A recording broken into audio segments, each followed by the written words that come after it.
Oke, baik. Bismillahirrahmanirrahim. Assalamualaikum warahmatullahi wabarakatuh. Oke, adik-adik sekalian, ketemu lagi dengan saya Kak Andi di Koridor Ilmu ya, channel Koridor Ilmu.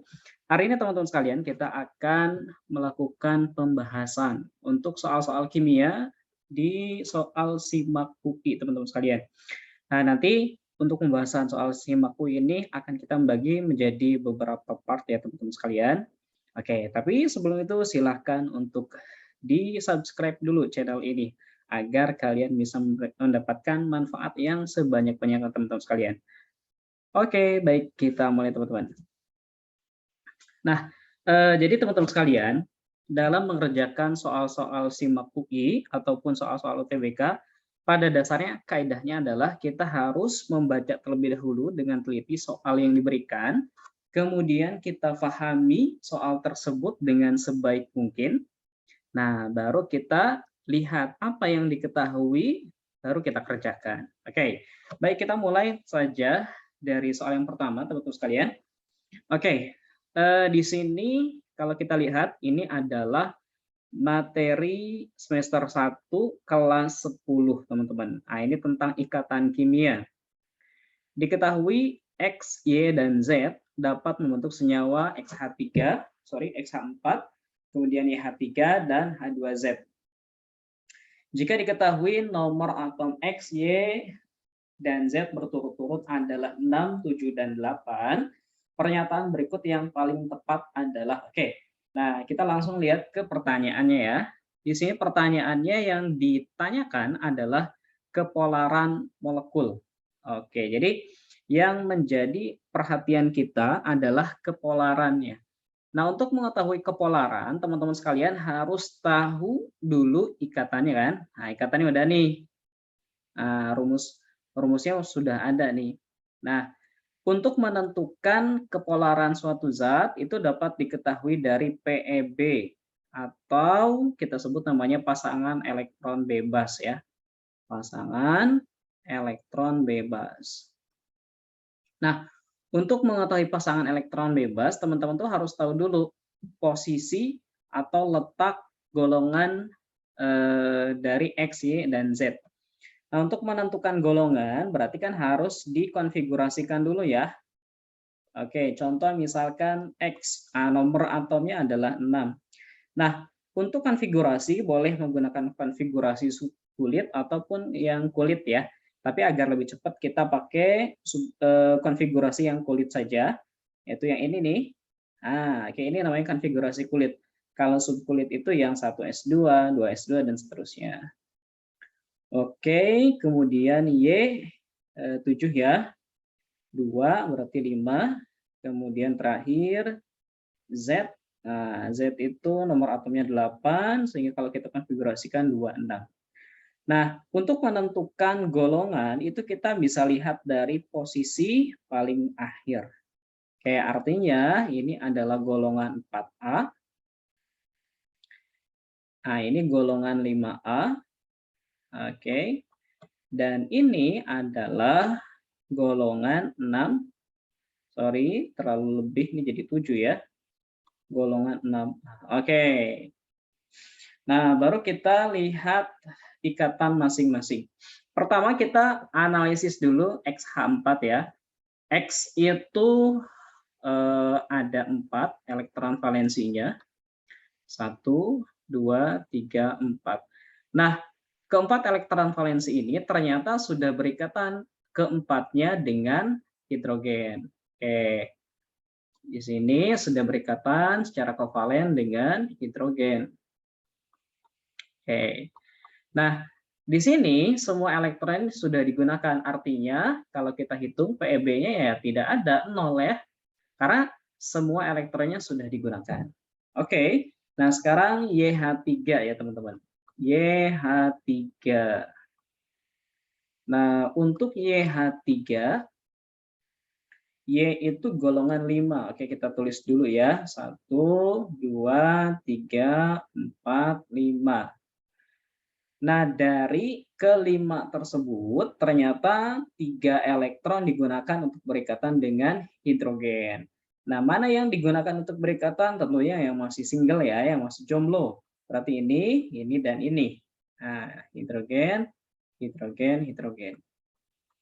Nah, kalau diperhatikan teman-teman sekalian, ternyata di sini ada 2 elektron yang tidak digunakan untuk berikatan. Nah, ini yang kita sebut dengan PeB. Nah, sehingga YH3 ini punya PeB dan PeB-nya sejumlah 1.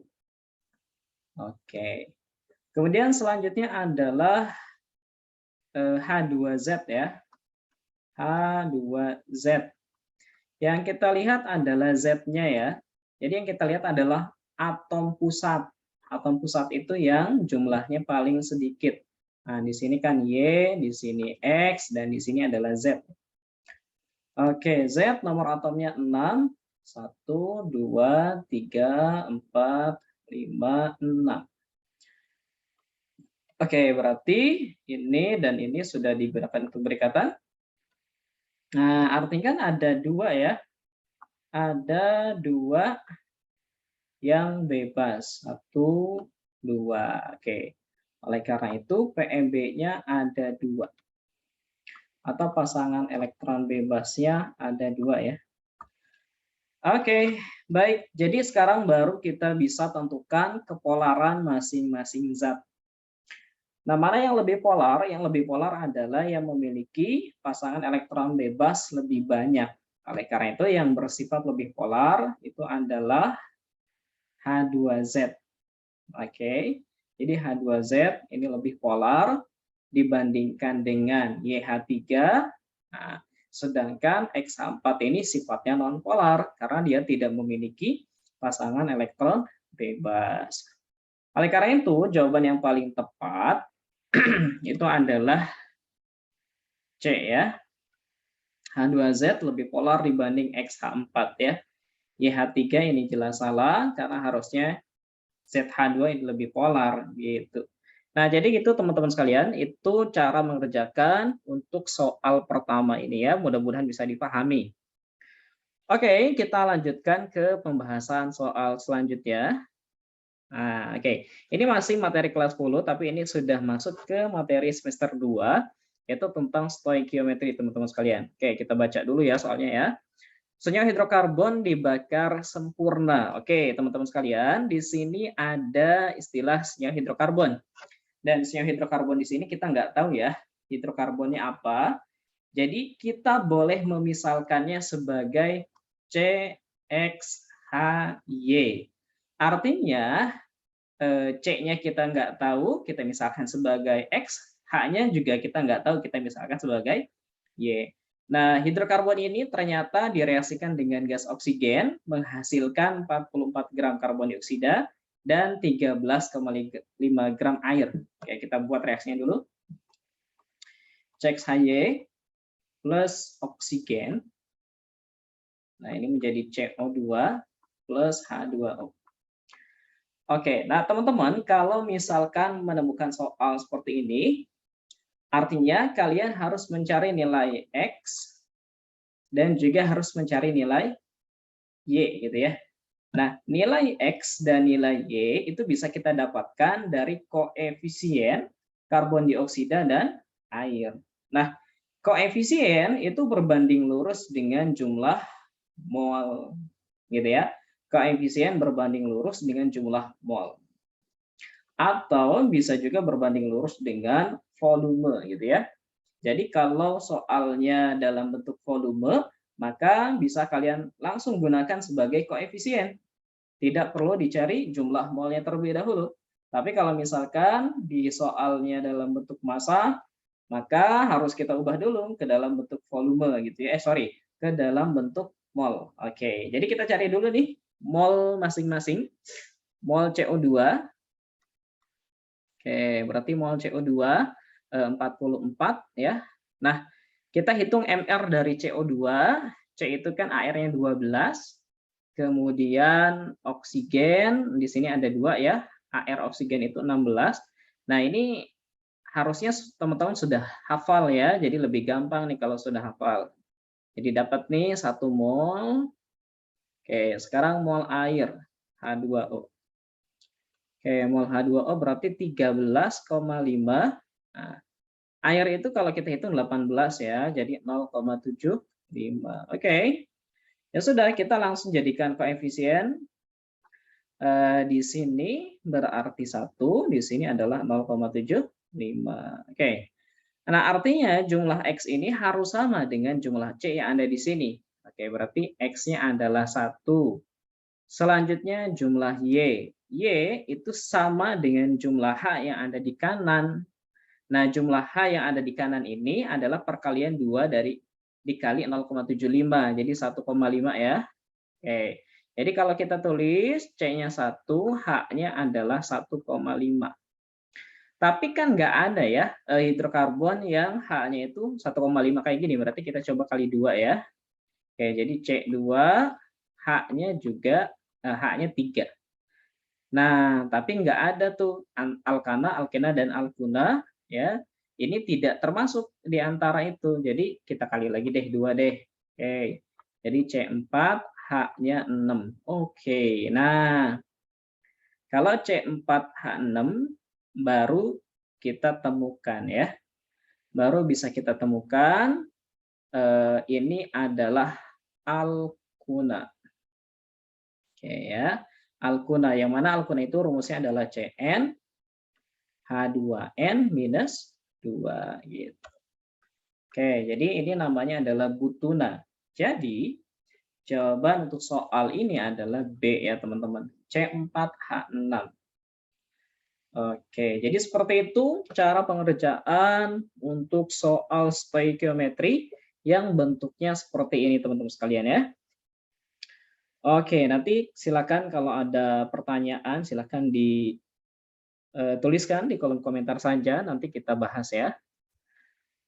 Oke, kita lanjutkan ke pertanyaan yang ketiga nih teman-teman sekalian. Ini pertanyaan yang terakhir. Oke, ke dalam bola basket bervolume 5 liter pada suhu 27 derajat Celcius dan tekanan 1 atmosfer.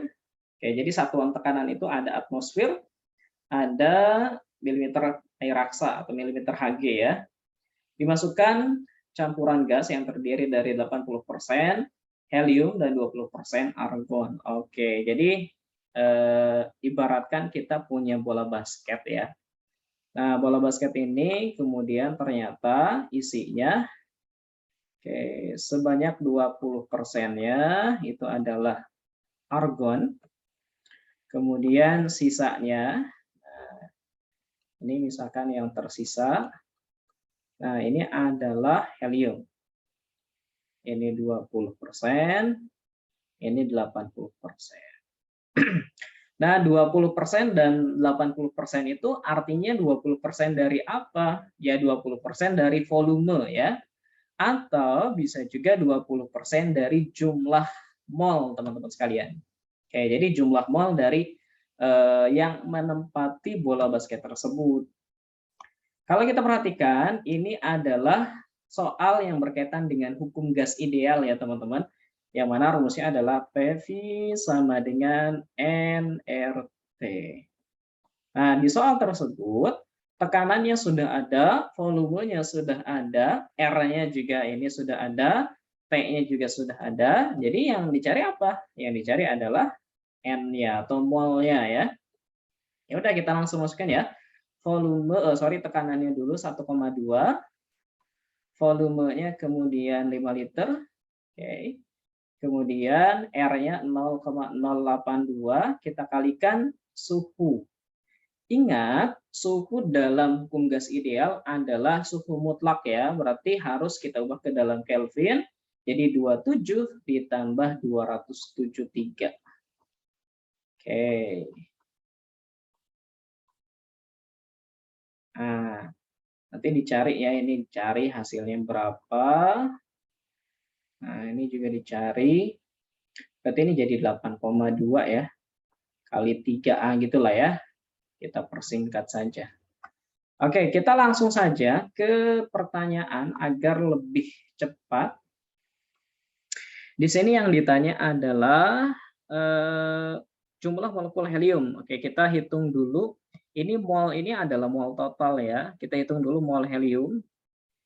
Mol helium berarti 80%. Berarti 80/100 kita kalikan ini. 1,2 kali 5 itu kan 6 ya. 8,2 kali 3. Gitu ya. Oke. Jadi coret, coret. Nah, gitu ya. Ini dicoret lagi, ini dicoret lagi, ini jadi 2, ini jadi udah gitu aja ya. Nah, ini berarti 16/10 kali 8, 82 ya. Oke, nah ini baru mol helium. Yang ditanya adalah jumlah molekul. Oke, jumlah molekul itu rumusnya adalah mol, berarti 16/82. Kita kalikan dengan 6,02 kali 10 pangkat 23.